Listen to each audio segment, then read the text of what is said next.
अस्सलाम वालेकुम जी, मैं हूं असद अब्बास और आप देख रहे हैं DTM पाकिस्तान। आज हम बात करेंगे ड्रामा सीरियल जीवन नगर की 12वीं किस्त की, जो गुज़श्ता रात पेश की गई। जैसा कि हम सब जानते हैं कि जीवन नगर का जो ड्रामा है वो इस वक्त पाकिस्तान के जो टॉप ट्रेंड्स ड्रामे हैं उनमें सबसे ऊपर जो है वो आ रहा है। और क्यों ना हो, क्योंकि बड़े अरसे बाद जो है वो हमने देखा कि काशिफ निसार साहब ने एज़ यूजुअल जो है वो एक रिमार्केबल काम करते हुए जो सोसाइटी की नब्ज़ है उस पर हाथ रखते हुए कैसे ड्रामे के साथ आए हैं, जिसमें हम देखते हैं कि ना आपको जो है वो कोई बहुत महंगे सेट नज़र आते हैं, ना कोई बड़ी गाड़ियाँ नज़र आती हैं, लेकिन कंटेंट इतना स्ट्रॉन्ग है कि हम में से हर बंदा देख रहा है। और मुझे भी लगा ये ड्रामा देखते हुए तो मुझे लगा कि यार इसका रिव्यू हमें करना चाहिए और अपने व्यूवर्स के साथ ये शेयर करना चाहिए और देखना चाहिए कि लोग क्या इस पे कहते हैं। तो मेरा ख्याल है अब तक जो पाकिस्तान के चंद इंडस्ट्री के जो अभी के ड्रामे चल रहे हैं उसमें अगर ये टॉप पे जा रहा है तो उसकी एक वजह तो जैसे मैंने कहा कि ये सबसे पहली बात तो ये है कि माशरे के जो चीदा चीदा मसाइल हैं जिनको इग्नोर किया जाता है और जो रियल इश्यूज़ हैं सोसाइटी के उनको उजागर किया जा रहा है। और पहले ही बहुत ज़्यादा जो है वो टेंशन्स हैं हमारी सोसाइटी में, जो मुख्तलिफ़ वाक़यात हैं, कुछ चीज़ें हुई हैं, तो उस वजह से अभी ये है कि शायद जिस तरीके से एक इशू को जो है वो पोजीशन करते हुए और कॉमेडी के साथ जो है जैसे दोनों चीज़ों का मिलाप है, तो वो लोगों के लिए एक जो है नई चीज़ है। हमने देखा कि इससे पहले जो ड्रामे हैं उसमें या तो टोटल सैडनेस होगी, मटेरियल नहीं होता, एक्टर्स जितने मर्जी अच्छा परफॉर्म कर लें, लेकिन अगर उसका स्क्रिप्ट जो है वो इतना जानदार नहीं है तो वो वाला इम्पैक्ट नहीं आता। इसमें हम देखते हैं कि सुहेल अहमद साहब जो है नो डाउट उनकी जो अदाकारी है वो किसी से ढकी छुपी नहीं है। हमने उनसे इससे पहले भी उनके बहुत सारे ऐसे करैक्टर्स देखे हैं, लेकिन ये वाला जो ड्रामा है उनका वो काफ़ी अर्से बाद जो है वो आया है। हमने उनको ये देखा है कि वो मौजूद रहे, मतलब हस्ब हाल तक ही महदूद रहे, और इस दौरान अगर उन्होंने कुछ काम किया भी तो शायद डायरेक्टर या प्रोड्यूसर उनसे वो काम नहीं ले पाया जो सुहेल अहमद के लेवल का था।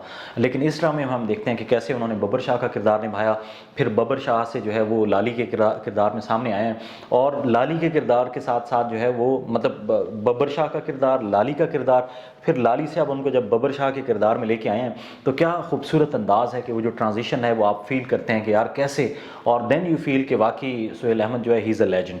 और कल की जो किस्त है उसमें हमने देखा कि वो हॉस्पिटल से वापस आ गए हैं, और जो सबसे मज़े की चीज़ थी वो उनकी स्पीच थी, जिसमें एज़ यूजुअल काशिफ निसार साहब ने जो है और जो राइटर हैं उन्होंने वो टच रखा है कि कहीं ना कहीं आपको फील होता है कि ये बब्बर शाह नहीं है, ये लाली बात कर रही है। किस अंदाज से उन्होंने स्पीच की, जिस तरह वो म्यूज़िक पे उन्होंने हल्का हल्का सा जो है वो डांस किया या करने की कोशिश की, तो ये वर्सटाइल जो एक एक्टर होता है और जो वर्सटिलिटी सुहेल अहमद साहब में है वो शायद बहुत कम पाकिस्तान के जो एक्टर्स हैं उनमें है। तो वो एक चीज़ है जो जो उनको प्रोमिनेंट करती है। इसके साथ साथ अगर हम जो सपोर्टिंग कास्ट है उसमें जो मुन्नी का किरदार है और जो हमारी एक्ट्रेस हैं वो बहुत अच्छे तरीके से कर रही हैं। बाबू भाई जो है वो बड़ा अच्छा परफॉर्म कर रहे हैं। कभी लगता है कि शायद उनको बहुत सारी चीज़ें मतलब वो समझ चुके हैं कि what is behind the scene, what is behind the story, और कभी लगता है कि शायद उनको कुछ नहीं पता। फिर इसके साथ साथ जो बिल्ली का करैक्टर है वो बड़ा स्ट्रॉन्ग है, हमें मस्ट अप्रिशिएट करना चाहिए कि उसने जिस तरीके से जो है वो फायर लगने पे एक्टिंग की, फिर उसके बाद जो पलस्तर के साथ और बाकी लोगों के साथ मिल के जाता है, तो ये सारी चीज़ें जो है वो शो करती हैं कि पाकिस्तानी ड्रामा इंडस्ट्री अभी तक एग्जिस्ट करती है। सिर्फ ये है कि अगर कोई अच्छा लिखने वाला हो और अच्छा जो है वो एक्टर हो, अच्छा जो डायरेक्टर हो, तो वो कैसे काम ले सकता है। अब सवाल ये पैदा होता है, ये सारी चीज़ें तो हैं, बाकी कल की किस्त में हमने देखा कि वो नूरुल हसन और काशिफ महमूद की जो बड़ा कारोबारी और छोटा कारोबारी, उनके दरमियान जो नोक झोंक रही वो भी ठीक रही। मुझे थोड़ा सा लगा वो जो आखिर में नूरुल हसन का था ना कि प्यो केड़ा चंगा सी, तो वो वाला थोड़ा सा मुझे ओवर लगा है। बाकी जो है वो अगर हम बात करें तो बाकी करैक्टर तो वो बिल्कुल ही हम देखते हैं कि अपनी अपनी जगह पे जितना भी सपोर्टिंग जो एक्टर्स हैं वो अपनी जगह पे परफॉर्म कर रहे हैं। एक चीज़ जो शायद मुझे लगती है कि वो एक तो ये है कि हम ये देखेंगे कि क्या अगली किस्त में या उससे अगली किस्त में क्या बब्बर शाह जो है वो वापस आएगा या नहीं आएगा। मुझे ये लगता है कि बब्बर शाह ज़रूर वापस आएगा, वो ज़िंदा है और कहीं ना कहीं किसी न किसी मोड़ पे उसको वापस लेके आएंगे, और अब वो अगली किस्त में लेके आते हैं, उससे अगली में लेके आते हैं। अब देखना ये है कि क्या ये इसको प्रोलॉन्ग करेंगे। मुझे नहीं लगता कि काशिफ निसार साहब की हमने जितनी सीरीज़ देखी हैं कि वो चाहेंगे कि इसको सिर्फ for the sake of advertisements के अच्छा जी चल रहे हैं और हम इसको प्रोलॉन्ग करें। आई डोंट थिंक सो कि वो इसको बहुत ज़्यादा प्रोलॉन्ग करेंगे। हमारे ड्रामे जो है वो 19 से मतलब कुछ जो है वो 17-18 तक भी जाते हैं और मैक्सिमम जो है ना 21-22 तक जाते हैं। तो मेरा नहीं ख्याल कि शायद ये इसको जिस तरीके से चल रहे हैं और जिस तरह से इसका मोमेंटम और प्लॉट बना हुआ है तो शायद मुझे लगता है कि शायद 19 जो एपिसोड्स हैं उस तक इसको लेके जाएं या मैक्सिमम 20 तक लेके जाएं।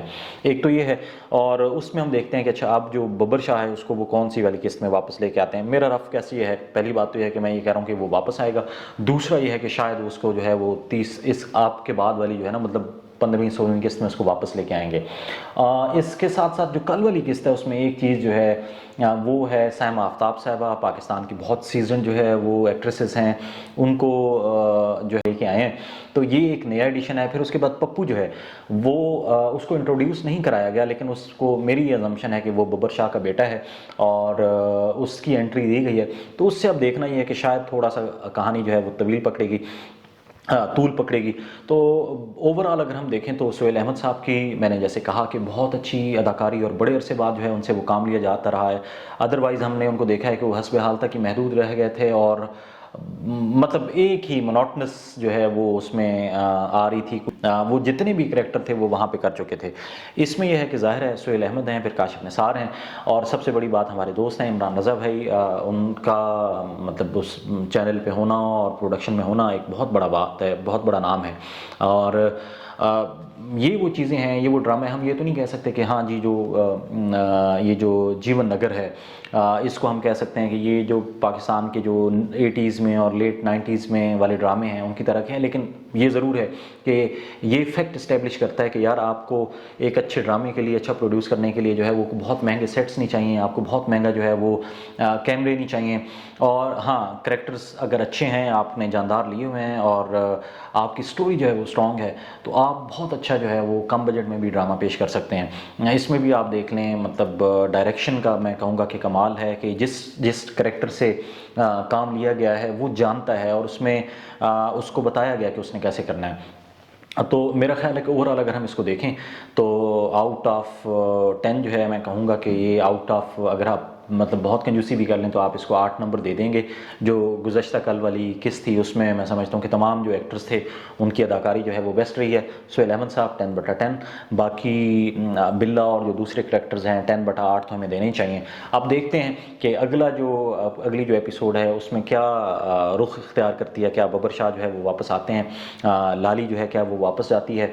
मुझे ये लगता है कि शायद कोई एक ऐसा मकाम आएगा जिसमें लाली जो है वो बब्बर शाह से लाली बन जाएगी, रिगार्डलेस कि उसको क्या कॉन्सिक्वेंसेस जो है वो फेस करना पड़ते हैं। तो हमारे साथ रहिए, देखिए, हम भी इंतज़ार में हैं कि अगली किस्त आती है तो उसमें क्या होता है, और अगली किस्त में एक अगली रिव्यू के साथ आपके साथ फिर हाजिर होंगे। जाने से पहले हमारा जो चैनल है DTM पाकिस्तान, इसको ज़रूर सब्सक्राइब कीजिए और हमारी हौसला अफजाई कीजिए। फ़ी अमान अल्लाह।